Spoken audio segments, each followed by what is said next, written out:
அன்புக்குரிய நாட்டு மக்களுக்கு வணக்கம். நாம் அனைவரும் கடந்த சில தினங்களில் நாட்டின் திறனையும் அதன் கட்டுப்பாட்டையும் பார்த்தோம்.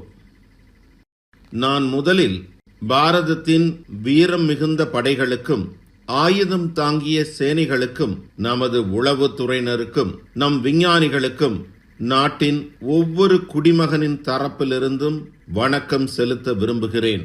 நம்முடைய வீரம் மிகுந்த ராணுவ வீரர்கள் ஆபரேஷன் சிந்தூரின் இலக்குகளை அடைவதற்காக எல்லையில்லாத வீரத்தை வெளிப்படுத்தி இருக்கிறார்கள். நான் அவர்களது வீரத்திற்கும் துணிச்சலுக்கும் பராக்கிரமத்திற்கும் வணக்கம் செலுத்துகிறேன். நாட்டின் ஒவ்வொரு அன்னைக்கும் ஒவ்வொரு சகோதரிக்கும் ஒவ்வொரு மகளுக்கும் இந்த பராக்கிரமத்தை சமர்ப்பிக்கிறேன்.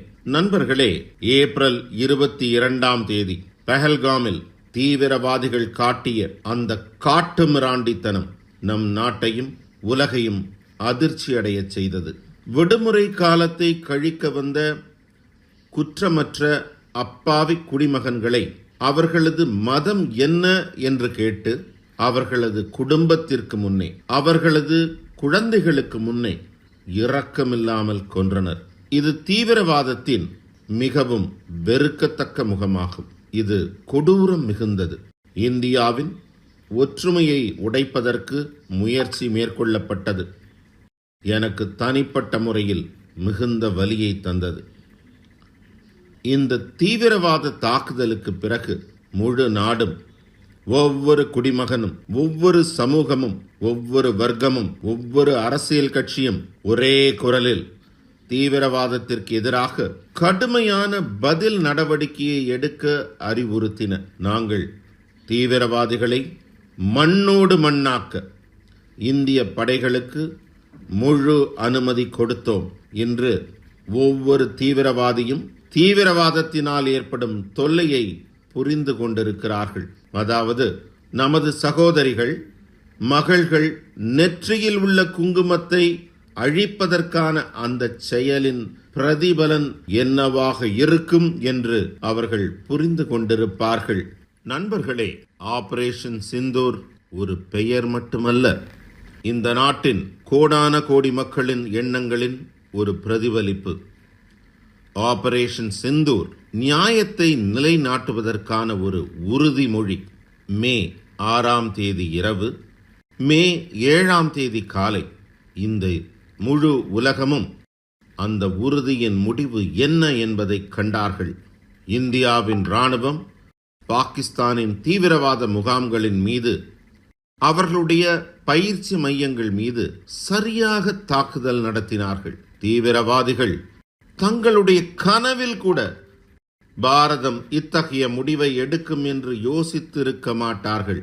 ஆனால் நாடு ஒன்றிணைந்து செயல்பட்ட போது நாடுதான் முதலில் என்ற எண்ணம் நிரம்பி வழிந்து நாட்டின் நலனே முதலில் என்ற எண்ணமும் ஏற்பட்டது.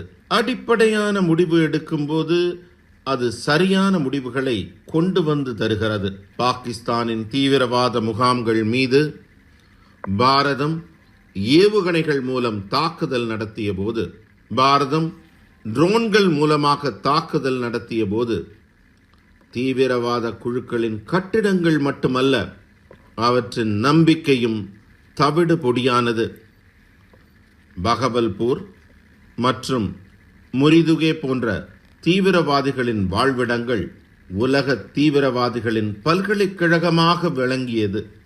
உலகின் மிக பெரிய தீவிரவாத தாக்குதல் எங்கேயாவது நடந்தால் செப்டம்பர் 11 அமெரிக்காவில் நடந்த தாக்குதலாக இருக்கட்டும், லண்டன் பாதாள ரயில் தாக்குதலாக இருக்கட்டும், அல்லது பாரதத்தில் பல ஆண்டுகளாக நடந்த மிகப்பெரிய தீவிரவாத தாக்குதலாக இருக்கட்டும், இவற்றின் தொடர்பு எப்படியாவது இந்த தீவிரவாத முகாம்களோடு இணைந்திருக்கிறது. தீவிரவாதிகள் நமது சகோதரிகளின் நெற்றி குங்குமத்தை அழித்தனர். இதனால் பாரதம் தீவிரவாதத்தின் தலைமை பிடத்தை இப்போது அழித்திருக்கிறது. பாரதத்தின் இந்த தாக்குதல்களில் 100க்கும் அதிகமான கொடூரமான தீவிரவாதிகள் இறந்திருக்கிறார்கள். தீவிரவாதத்தின் பல கிளைகள் கடந்த 25-30 ஆண்டுகளாக வெளிப்படையாக பாகிஸ்தானில் உலாவி வருகிறார்கள். இவர்கள் இந்தியாவிற்கு எதிராக தாக்குதல்கள் நடத்தி வந்தார்கள். அவர்களை பாரதம் ஒரே அடியில் அழித்து விட்டது.